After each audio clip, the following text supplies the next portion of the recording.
I feel I owe you one more final record prediction, Broncos country. Welcome into the Broncos Breakdown by Chat Sports.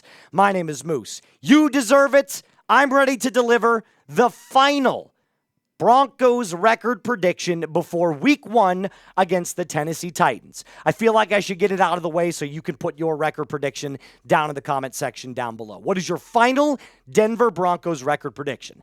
If you're watching this at the time of our live stream, get down in the live chat and let me know. But also, if you're watching this during your regular recording, get in the comment section and let me know. It's week 1. Picture this. Mile High Stadium. Empower Field at Mile High. Bo Nix, R.J. Harvey, Courtland Sutton all run out of the field. The place is electric. Out comes Cam Ward and his ragtag team of who knows what's. The place is ready to go. That is just 5 days away. That's it. Just 5 days away. And week 1, I've got the Broncos winning. The Broncos win 27-13. You cannot convince me that Cam Ward, who has never played a snap in the NFL, is going to walk on into Empower Field at Mile High and dominate this unbelievable Denver Broncos defense. It just won't happen. I promise you, it won't.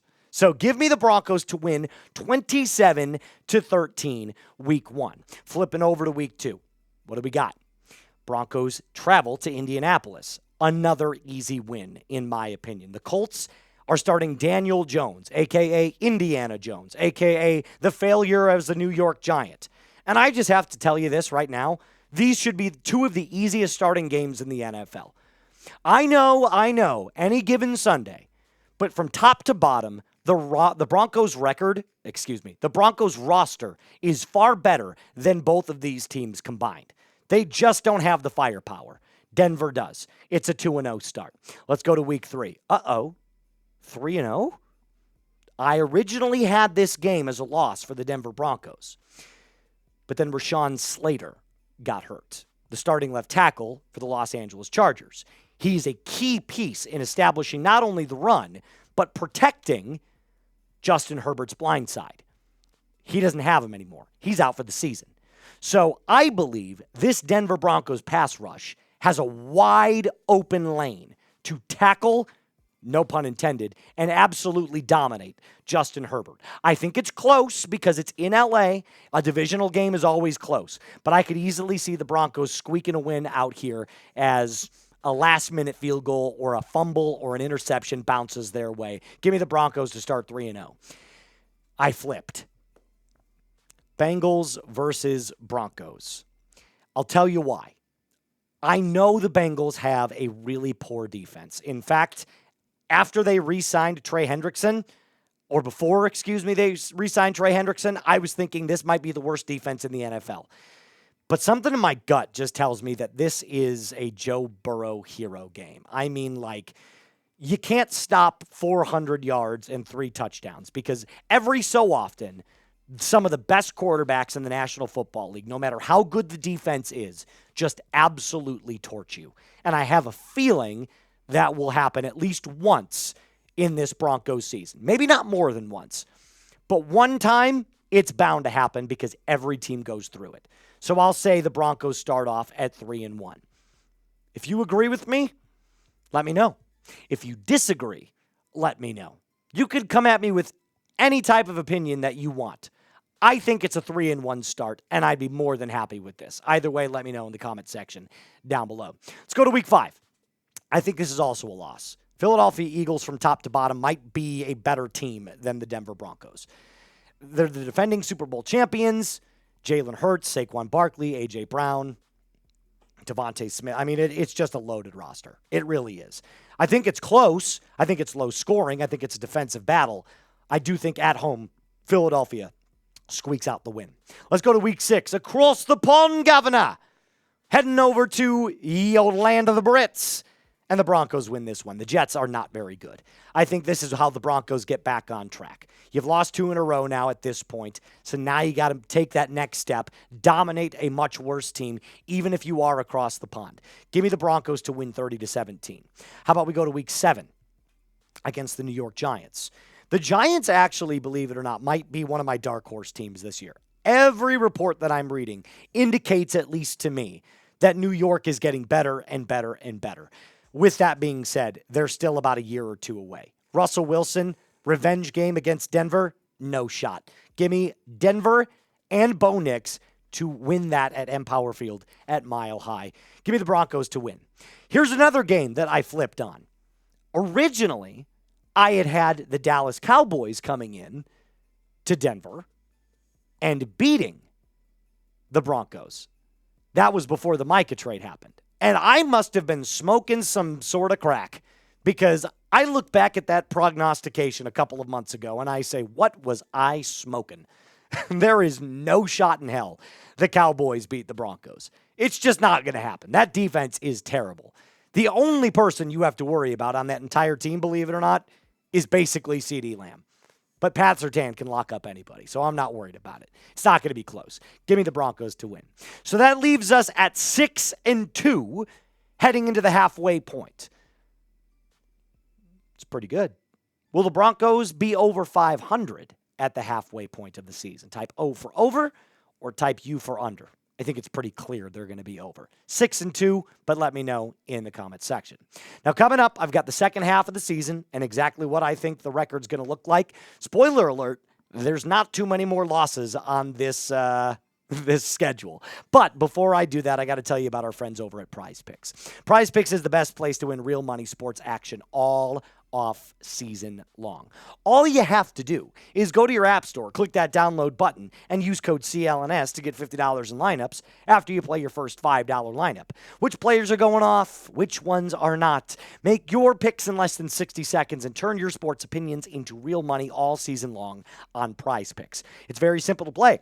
Pick more or less on 2 to 6 players' stat projections. Send in that pick and watch your money multiply. Again, use code CLNS to get $50 in lineups after you play your first $5 lineup.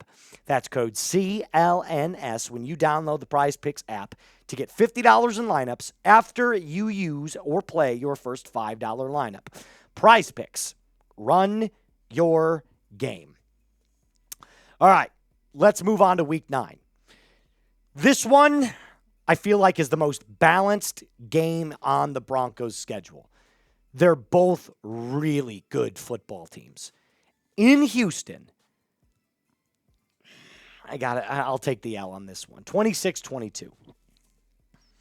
CJ Stroud, for some reason, I don't know why, but he just picks it up in these big games. He just plays so much better than you originally think. So I have the Broncos falling to the Houston Texans, but I think I could be convinced either way. They both went 10-7 last year. They both have really good quarterbacks. They both have really good defenses. It's going to be tough for Bo Nix and company, but give me the Texans in this one. Then we flip it to week 10. First game against the Raiders. At home, easy dub. Broncos win 27-20. I don't think the Raiders have a shot to beat the Broncos this year. I truly don't. I get it that it's a divisional game, but I'm going to be completely honest with you. I don't see it happening. Let's go to week 11 against the Chiefs. At home, Broncos win. Low-scoring game, 18-16. Maybe a last-second field goal. Either way, I think Broncos win. Gut feeling is telling me right now it is a very, very low-scoring game, but Denver pulls it off. So give me the Broncos to win. Let's go to week 13. Another loss. This is at the hands of the Washington Commanders. Make no mistake, my friends, Jayden Daniels is a really good player. There's a reason he won Rookie of the Year last year. Bo made a good argument at the very end of the season, but Jayden Daniels took his team a lot further than Bo Nix did.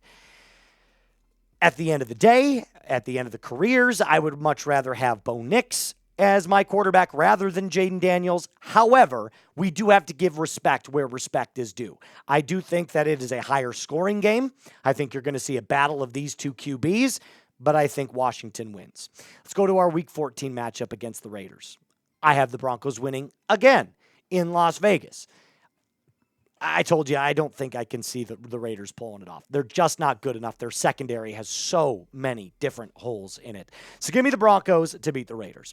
Week 15. I have this one circled because Micah Parsons just got traded from the Dallas Cowboys to the Green Bay Packers. Yet, I still feel the Broncos win this one close. Green Bay is going to be a hell of a team. Don't get me wrong. I think with the addition of Micah Parsons, this is a lot closer than it originally would be. However, I took them before. I'm not wavering off my claim. I think the Broncos still win this one. Give me the Denver Broncos to beat the Green Bay Packers. Okay, let's move back on to our schedule because now we're entering into the final 3 weeks. Week 16, 17, and 18. Jacksonville. Come on. This is the easiest win on the entire one. Broncos win this one. It's not going to be close. I think I gave my final score prediction as like 35-10, something like this. This should be one of the most dominant victories that you have over any opponent. Jacksonville sucks. And I know that Trevor Lawrence, could have a bounce back year. Liam Cohen, new head coach. 35-18. Yeah, I had it. Okay, so maybe I was a little bit harsh on him. But 35-18, I think this is absolutely an easy W for the Broncos.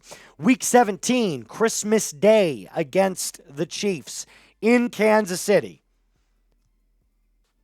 Final loss. All right. I'll give you my final loss. Last one on the books.